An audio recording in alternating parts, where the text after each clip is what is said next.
दुनिया जिसे हारे का सहारा कहती है, क्या आप जानते हैं उस नाम के पीछे का बलिदान क्या है? क्यों एक पोता अपने ही परिवार के खिलाफ लड़ने को तैयार था, और क्यों स्वयं कृष्ण को एक भक्त के आगे हाथ फैलाने पड़े? आज मैं आपको सुनाने जा रहा हूं बर्बरीक से खाटू श्याम बनने की वो सच्ची दास्तान जो आपकी आंखों में आंसू और दिल में भक्ति भर देगी। आइए सुनते हैं। मुख्य कहानी। बर्बरीक, एक महान योद्धा का जन्म। खाटू श्याम जी का मूल नाम बर्बरीक था। वे पांडुपुत्र भीम के पौत्र और घटोत्कच के पुत्र थे। उनकी माता का नाम मौर्यवी था। बचपन से ही बर्बरीक अत्यंत वीर योद्धा थे। उन्होंने भगवान शिव की कठोर तपस्या की, जिससे प्रसन्न होकर शिवजी ने उन्हें 3 ऐसे अचूक बाण प्रदान किए जो तीनों लोकों को जीतने की शक्ति रखते थे। इन्हीं बाणों के कारण उन्हें 3 बाणधारी भी कहा जाता है। महाभारत युद्ध और माता का वचन। जब महाभारत का युद्ध निश्चित हुआ तो बर्बरीक ने भी युद्ध देखने की इच्छा प्रकट की। उन्होंने अपनी माता से आज्ञा मांगी। माता ने उन्हें एक ही वचन पर जाने दिया, बेटा, तुम युद्ध में उस पक्ष का साथ देना जो हार रहा हो, हारे का सहारा बनना। बर्बरीक ने अपनी माता को ये वचन दिया और अपने नीले घोड़े पर सवार होकर कुरुक्षेत्र की ओर निकल पड़े। भगवान कृष्ण की लीला और परीक्षा सर्वज्ञानी श्री कृष्ण जानते थे कि अगर बर्बरीक युद्ध में उतरे तो युद्ध का परिणाम कुछ ही पलों में बदल जाएगा, क्योंकि बर्बरीक का वचन था कि वे हारते हुए पक्ष का साथ देंगे और युद्ध में कौरवों की हार निश्चित थी। ऐसे में वे कौरवों की तरफ से लड़ते और पांडवों का विनाश कर देते।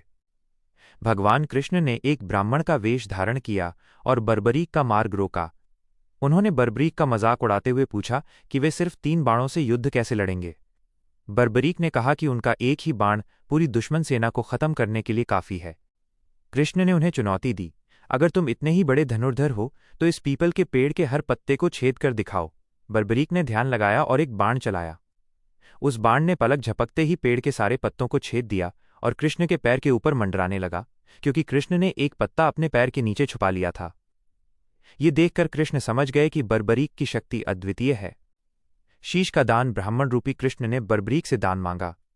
बर्बरीक ने वचन दिया कि वे जो मांगेंगे वही देंगे। तब कृष्ण ने उनका शीश सिर मांग लिया।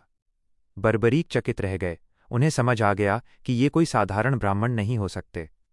उन्होंने कृष्ण से अपने वास्तविक रूप में आने की प्रार्थना की। श्री कृष्ण ने अपने विराट रूप के दर्शन दिए। बर्बरीक ने हंसते हंसते अपना शीश दान करने का निर्णय लिया, लेकिन एक शर्त रखी, मैं महाभारत का पूरा युद्ध अपनी आंखों से देखना चाहता हूं। श्री कृष्ण ने उनकी इच्छा स्वीकार की और उनका शीश एक ऊंची पहाड़ी पर रख दिया, जहां से बर्बरीक ने पूरा युद्ध देखा।